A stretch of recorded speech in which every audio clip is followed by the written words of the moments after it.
తెలంగాణ మరియు ఆంధ్రప్రదేశ్ ప్రభుత్వ పథకాలు, పెన్షన్, రేషన్ కార్డు, ఉద్యోగం ఇలాంటి తాజా సమాచారం ఏది ఉన్నా ఉన్నది ఉన్నట్టుగా నేనైతే మీకు తెలియజేస్తూ ఉంటానండి. ఈ సమాచారాన్ని మీరు మీ మొబైల్ ఫోన్ ద్వారా చూసి తెలుసుకోవడం కోసం ఈ పవన్ టాక్స్ తెలుగు ఛానల్ ని లైక్ చేసి సబ్స్క్రైబ్ చేసుకోండి. చాలా మంది సబ్స్క్రైబ్ చేస్తున్నారు కానీ గంట సింబల్ పై క్లిక్ చేయడం లేదు. సబ్స్క్రైబ్ చేసిన వారు గంట సింబల్ పై కూడా క్లిక్ చేసి ఆల్ సెలెక్ట్ చేసుకోండి. అప్పుడు నేను పెట్టే ప్రతి వీడియో మీకు నోటిఫికేషన్ ద్వారా వచ్చి సమాచారాన్ని అయితే తెలుసుకుంటారు. ఇక విషయంలోకి వెళ్తే, రాష్ట్రంలో కాంగ్రెస్ పార్టీ అధికారంలోకి వచ్చి 8 నెలలు పూర్తయినప్పటికీ ఎన్నికల్లో ఇచ్చిన హామీ మేరకు ఆసరా పెన్షన్ ని వృద్ధులకు 4,000, దివ్యాంగులకు 6,000 రూపాయలు వెనువెంటనే పెంపు చేసి అర్హులకు అందివ్వాలి అంటూ ఈ మేరకు రాష్ట్ర వ్యాప్తంగా పలు ప్రాంతాల్లో బీడీ కార్మికులైతే రోడ్డు ఎక్కడం జరిగిందండి. రాష్ట్రంలోని బీడీ కార్మికులకు నెలకు 10 నుంచి 12 రోజుల వరకే పని దొరుకుతూ ఉందని, మిగిలిన రోజుల్లో పనులు లేకపోవడంతో కుటుంబ పోషణ భారమైందని, ఈ మేరకు తెలంగాణ ప్రభుత్వం ఎన్నికల్లో ఇచ్చిన హామీ మేరకు వెంటనే వృద్ధులకు 4,000, దివ్యాంగులకు 6,000 రూపాయలు పెన్షన్ పెంపు చేసి ఇవ్వాలని, అలాగే మహాలక్ష్మి పథకం ద్వారా మహిళలకు నెల 2,500 రూపాయలు అందించాలంటూ ఈ మేరకు రోడ్డెక్కి ఆందోళన చేపట్టారు. ఆయా మండల కేంద్రాల్లోని ఎంఆర్ఓలకు మరియు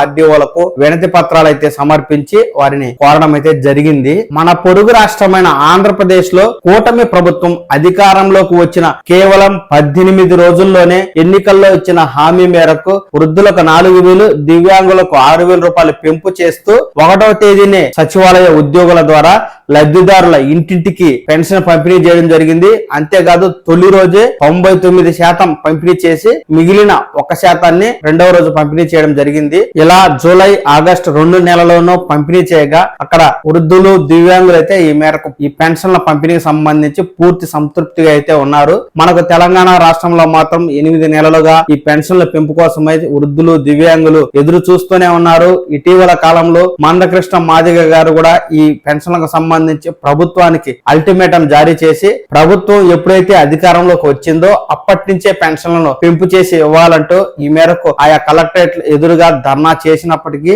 ప్రభుత్వం అయితే ఏమాత్రం స్పందించలేదు. ఏదో మొక్కుబడిగా మంత్రులైతే ఈ త్వరలోనే కొత్త పెన్షన్లు ఇస్తామని, త్వరలోనే పెన్షన్లు పెంపు చేస్తామని హామీ అయితే ఇవ్వడం జరిగింది కానీ ఆచరణలో ఎలాంటి ముందడుగు పడలేదు. ఇటీవల కాలంలో అసెంబ్లీలో కూడా ఇటు హరీష్ రావు గారు, అటు కేటీఆర్ గారు ఈ పెన్షన్లకు సంబంధించి పెంపు ఎప్పుడు చేస్తారని చాలా గట్టిగా నిలదీసినప్పటికీ ప్రభుత్వం మాత్రం ఏమాత్రం సమాధానం చెప్పలేదు.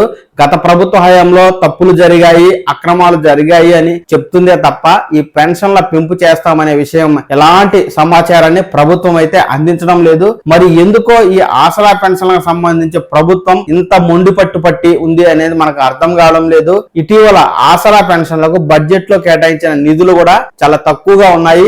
కేవలం 13,000 కోట్ల రూపాయలు మాత్రమే. ఈ కేటాయింపుల ప్రకారం మనకు పెన్షన్ పెంపు చేయడానికి సరిపోదు. ప్రస్తుతం ఇస్తున్న 2016, 4,016 మాత్రమే ఈ బడ్జెట్ అయితే సరిపోతుంది. పెంపు చేసి వృద్ధులకు 4,000, దివ్యాంగులకు 6,000 ఇచ్చినట్లయితే 22,000 కోట్ల రూపాయలు అవసరం అవుతాయండి. కానీ ప్రభుత్వం అయితే ఆ మేరకు బడ్జెట్ అయితే కేటాయించలేదు. ఈ ఆసరా పెన్షన్లకు సంబంధించి ప్రభుత్వ ఆలోచన ఏమిటి అనేది అంతుపట్టకుండా ఉంది. ప్రతిపక్షాలు ప్రశ్నించినా, ప్రజలు ఆందోళన చేసినా ఈ మేరకు ప్రభుత్వం నుంచి ఎలాంటి స్పందన రాకపోవడం అనేది ఆశ్చర్యం కలిగిస్తుంది. ఇటీవల ఏబిఎన్ ఆంధ్రజ్యోతి ఎండి రాధాకృష్ణ గారు కూడా ఆర్కే పలుకుల కార్యక్రమంలో ఇప్పటికే తెలంగాణ రాష్ట్రంలో కాంగ్రెస్ ప్రభుత్వంపై వ్యతిరేకత మొదలైందని ఆయన ఈ మేరకు విశ్లేషణ చేయడం అయితే జరిగింది.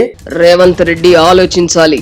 8 నెలల క్రితం ఎన్నికలు జరిగిన సమయంతో పోల్చితే కాంగ్రెస్ పార్టీ గ్రాఫ్ కొంత తగ్గినట్టుగా సమాచారం వస్తోంది. దీన్ని బట్టి ప్రభుత్వ పథకాలు సక్రమంగా అమలు చేయకపోవడం, వృద్ధులకు పెన్షన్లు పెంచకపోవడం, మహిళలకు 2,500 మహాలక్ష్మి పథకాన్ని ఇవ్వకపోవడం, గృహజ్యోతి గాని 500 రూపాయల గ్యాస్ సిలిండర్ పథకాలు గాని సక్రమంగా రాష్ట్రంలో అమలు జరగడం లేదని, ఈ పథకాలు అందుతున్న లబ్ధిదారుల కంటే అర్హులై ఉండి అందని లబ్ధిదారులే ఎక్కువ ఉన్నారని కూడా మనకు ఇటీవల కాలంలో ఆయా వార్తా పేపర్లో ప్రముఖంగా వార్తలైతే వస్తూ ఉన్నాయి. ప్రభుత్వం ఈ విషయాలను దృష్టిలో ఉంచుకొని ఇకనైనా మేలుకొని ఈ దివ్యాంగులు కావచ్చు, వృద్ధులు కావచ్చు, ఆసరా పెన్షన్ ని 4,000, 6,000 రూపాయలు పెంపు చేసి వెంటనే 6 గ్యారెంటీ పథకాలను అమలు చేసి కాంగ్రెస్ పార్టీ ఎన్నికల్లో ఇచ్చినటువంటి హామీలను నెరవేర్చాలని ఇటు ప్రజలు అటు ప్రతిపక్ష నాయకులు అయితే కోరుతున్నారండి. తెలంగాణ ప్రభుత్వం ఎకనైనా ఈ ప్రజలకు ఇచ్చినటువంటి 6 గ్యారెంటీ పథకాలే కావచ్చు, పెన్షన్లే కావచ్చు, వెంటనే పెంపు చేసి అర్హులకు అందించి ఆ మేరకు హామీని నిలబెట్టుకోవాలని నేనైతే మన పవన్ టాక్స్ తెలుగు ఛానల్ తరపున అయితే కోరుతున్నానండి. చూద్దాం ప్రభుత్వం ముందు ఎలాంటి నిర్ణయం తీసుకుంటుందో. ప్రభుత్వం నుంచి ఈ పథకాలకు సంబంధించి ఎలాంటి తాజా సమాచారం ఉన్నది ఉన్నట్టుగా నేనైతే మీకు తెలియజేస్తాను. ఈ సమాచారాన్ని మీరు తెలుసుకోవడం కోసం ఈ పవన్ టాక్స్ తెలుగు ఛానల్ ని లైక్ చేసి సబ్స్క్రైబ్ చేసుకోండి. నమస్కారం.